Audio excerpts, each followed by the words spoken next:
Celui qui vient de nous rejoindre maintenant a un point commun avec vous, au moins en tout cas, c'est le statut qu'il a choisi pour son entreprise, qui est celui de société coopérative et participative, puisque depuis l'origine, Cité Création est une société coopérative et participative. Nicolas Fontanelle, bonjour. Bonjour, bonjour. Alors vous dirigez une agence de conseil en stratégie numérique et e-commerce qui s'appelle la République du Clic. Vous êtes installé dans le Rhône. D'abord, concrètement, qu'est-ce que vous faites? Parce que le terme est un peu complexe.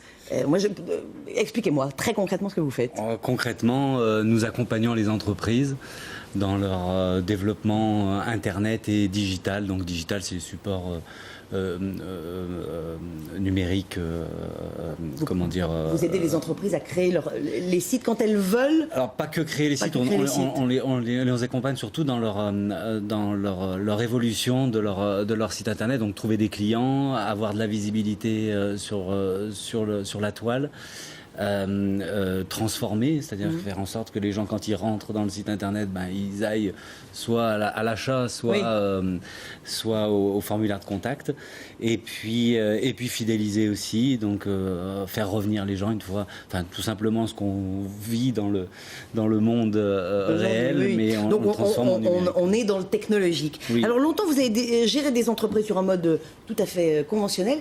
Qu'est-ce qui vous a poussé à changer de statut et à transformer votre entreprise en société coopérative et participative, les fameuses SCOP? Plusieurs choses. Effectivement, ça fait 20 ans qu'on est sur la place, nous, à Lyon. Et on avait une structure assez conséquente. On avait jusqu'à 45 personnes. Et puis, on a vendu une partie de l'activité.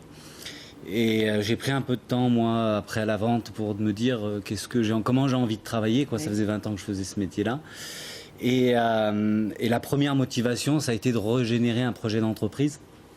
Parce que j'ai toujours eu la conviction que dans une boîte, pour que ça marche, il faut que le carburant soit l'envie, quoi. Et le moteur est humain. Et donc voilà, la première motivation, c'était avoir un nouveau projet d'entreprise et faire adhérer l'équipe à ce nouveau projet d'entreprise, donc qui était de la transformation, les impliquer dans l'entreprise, capitalistiquement, quoi. C'est une autre philosophie, clairement, quand même. C'est une autre philosophie, ouais. Alors après, le deuxième point pour moi important, ça a été que j'avais envie de partager le poids, quoi. J'avais plus envie de tout porter tout seul, quoi. J'avais vraiment envie de partager le poids. Voilà, on est dans un monde très très très techno, oui. Où si on veut garder du professionnalisme face à énormément de concurrence, il faut savoir garder ses employés, quoi, les fidéliser. Donc c'est aussi leur permettre de trouver du sens aussi. Tout à fait, oui. En étant actionnaire de la structure, déjà ils restent, oui, pour la plupart plus longtemps. Et donc on apporte à nos clients un vrai service, quoi, avec des gens qui connaissent le client et les dossiers, quoi. Gilbert, vous vous retrouvez dans ce que dit Nicolas, dans ce sens que donne le statut de société coopérative? Ah oui, complètement. Et puis je pense même que c'est que le début du développement des coopératives, parce qu'il y a tout à l'intérieur. Il y a l'entreprise, c'est clair, on est dans une économie de marché. L'entreprise, il faut qu'elle existe, qu'elle soit reconnue pour plein de raisons. Et puis il y a surtout l'humain, il y a les valeurs. Et il y a des éléments, il y a du sens. Il y a du sens et qui fait que ces entreprises-là, aujourd'hui, d'abord, il y a beaucoup moins de casse dans ce milieu, oui, que dans les autres. Et en même temps, la valeur humaine, nous, on l'avait renforcée en plus dès 1978 en mettant dans nos statuts la parité homme-femme. On a une co-gérance, un homme, une femme, et qui tourne. Donc on est sur la mise en pratique d'éléments d'égalité, déjà, de parité, qui permettent d'aller encore plus loin. Et surtout, de faire en sorte que 36 ans après, ce groupe existe encore. C'est amusant, amusant et un peu paradoxal, parce que ces SCOP sont nés dans fin des années 60, début des années 70. À Lyon, à la Croix-Rousse. Voilà. Mais c'était un truc, parlons clairement, longtemps on a eu l'image d'un truc un peu babacool, vous voyez ce que je veux dire? Oui, c'était l'image que ceux qui craignaient l'arrivée des SCOP mettaient en avant. Ils disaient soit c'est des gaullistes, oui, soit c'est des communistes, soit c'est des babacools. Parce qu'on aime bien mettre des tout de suite des étiquettes pour se protéger. Mais en fait, ils ne se sont pas protégés parce qu'ils n'ont pas ça s'est pas passé comme ils auraient voulu. Et aujourd'hui, ça existe encore, ça existe bien, et je suis persuadé encore que ce mouvement coopératif va, quand je vois des expériences comme la vôtre, c'est étonnant, et en même temps, c'est quand même intéressant de savoir que le choix qui est fait après une première partie de vie dans une direction puisse ramener de l'humain à l'intérieur. Quelle a été la réaction de l'univers professionnel dans lequel vous évoluez ? À la fois étonné parce que c'est pas classique quoi. La plupart des scopes souvent c'est soit une création, soit c'est une transmission d'entreprise, soit souvent c'est lié malheureusement pour sauver une entreprise. Sauver d'une entreprise. La démarche vraiment volontariat d'un entrepreneur à dire j'ai envie de transformer la société sur ces valeurs-là. Donc oui, un peu original dans ce sens-là, très bien apprécié de nos clients. Oui. Les clients.